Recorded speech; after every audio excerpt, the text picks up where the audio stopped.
Bonsoir à toutes et à tous.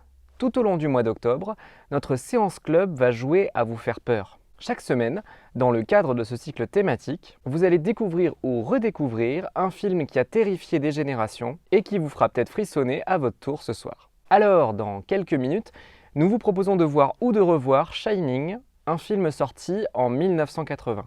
Mais avant de vous laisser le voir, je vais vous parler de son réalisateur, Stanley Kubrick, de sa carrière, de son intention de faire un film terrifiant, et je commencerai même à vous en expliquer les recettes. Shining, c'est le 11e long métrage de Stanley Kubrick, cinéaste américain mythique qui n'a tourné que 13 films en un peu moins d'un demi-siècle. Après un début de carrière plutôt conventionnel dans les années 50, Stanley Kubrick a connu une décennie 60 mouvementée qui a permis d'amorcer la deuxième partie de sa carrière et de sa vie. Le réalisateur s'est ainsi fait particulièrement remarquer avec son film de science-fiction 2001 l'Odyssée de l'espace, sorti en 1968. Son projet suivant était non moins ambitieux, il s'agissait d'un biopic de Napoléon, l'un des personnages historiques les plus représentés au cinéma. Pour preuve, il sera interprété par Joaquin Phoenix en novembre dans le film de Ridley Scott. Mais retournons aux années 60, quand le projet de biopic de Napoléon de Stanley Kubrick était très avancé. Un scénario était écrit depuis 1961 et le tournage devait commencer en 1969 avec un certain Jack Nicholson dans le rôle titre. Mais le studio MGM stoppa net la production pour des raisons diverses et variées. Très récemment, en février 2023, lors de la promotion de son dernier film, The Fabelmans, Steven Spielberg a annoncé la mise en production d'une adaptation du scénario de Stanley Kubrick en une mini-série de 7 épisodes pour la chaîne américaine HBO. Steven Spielberg avait d'ailleurs déjà réalisé un projet non abouti de Stanley Kubrick. Il s'agissait du film AI, Intelligence artificielle, sorti en 2001, 2 ans seulement après le décès du cinéaste. Après l'échec de la production de Napoléon, Stanley Kubrick claqua la porte de la MGM et signa en 1970 un contrat avec un autre studio, la Warner Bros. C'est avec ce studio qu'il a pu prendre le temps de développer des projets ambitieux qui renouvelaient pour la plupart des genres existants. Après avoir réinventé le film de science-fiction avec 2001 l'Odyssée de l'espace en 1968, un film qui était d'ailleurs déjà distribué par la Warner Bros, il réinventa le film historique en costume avec Barry Lyndon en 1975, et avant de s'attaquer au film de guerre avec Full Metal Jacket en 1987 et au drame psychologique avec Eyes Wide Shut en 1999, il s'empara du genre de l'horreur avec Shining en 1980.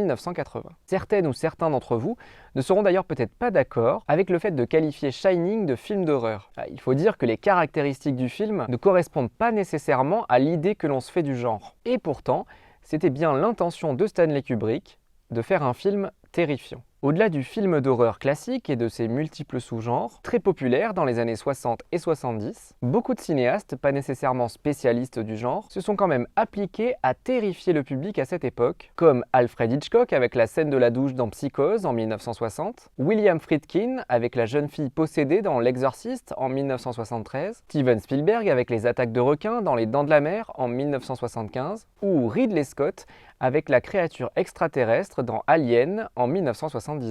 Après le relatif échec public et critique de Barry Lyndon en 1975, Stanley Kubrick se mit en tête de réaliser un film pour un public plus large. Alors, quoi de mieux que de s'attaquer à l'adaptation d'un best-seller, d'un romancier en pleine ascension, à savoir Stephen King.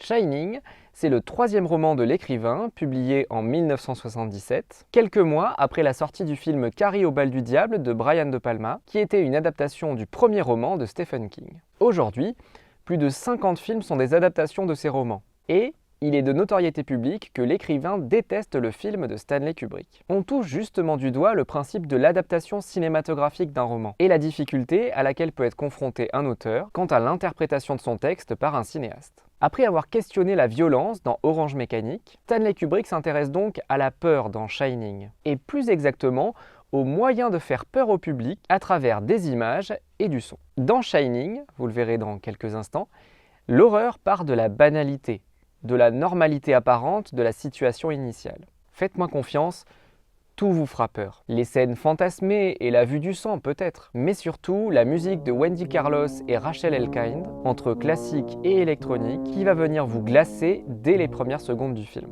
Cette musique, elle accompagne des plans quasiment toujours en mouvement, souvent filmés par une technologie nouvelle pour l'époque, le Steadicam. Un mot valise, contraction de Steady Camera, caméra stable, inventé par le caméraman Garrett Brown en 1972. Grâce à cette caméra mobile et stable, Stanley Kubrick dépasse ses limites et propose de voir différemment. Oui, vous aurez peur juste à cause d'un mouvement de caméra. Ça paraît incroyable, mais c'est la prouesse qu'arrive à atteindre Stanley Kubrick dans Shining et qui prouve, s'il en était besoin, qu'il est l'un des plus grands cinéastes de l'histoire. Vous en savez désormais un peu plus sur Shining et je vous laisse découvrir ou redécouvrir le film tout de suite. Si cette vidéo vous a intéressé, n'hésitez pas à aller en voir d'autres sur la page YouTube du Cinéma Rex de Sarlat. Il ne me reste qu'à vous souhaiter une très bonne séance et je vous dis à bientôt au cinéma.